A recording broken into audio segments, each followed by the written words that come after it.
How to set up and use a SOCKS5 proxy. So to set up it, first you need to understand what the SOCKS5 is. So first, SOCKS5 is a protocol that allows applications to route network traffic through a proxy server, and it's a more advanced protocol than SOCKS4. So here's how you set it up. So first, make sure you go to your Windows, go to Settings, Network and Internet, then go to the proxy. Then enable Use a proxy server and enter the SOCKS5 proxy address and port. But for the Mac, you can go to the System Preference, go to the Network, then select your active network connection, click Advanced, then go to the Proxies, and simply just choose the SOC proxy box.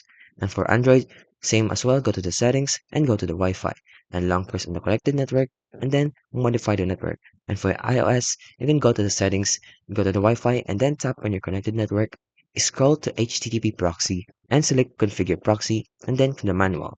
And that's for these operating systems. Now for the web browsers, open Chrome and go to the Settings, System, and open your computer's proxy settings. And for the Firefox, go to the Options, Settings, Network Settings, and Manual Proxy Configuration, and then enter the details. And for other applications, well, you'll need some authentication, so if it's required, just follow the proxies, which require you to authenticate, and then verify the setup. So after setting up the proxy, make sure to verify it that it's working correctly. And you can do this by checking your IP address before and after connecting the proxy. And then that's how you can set up, then use a SOC S5 proxy.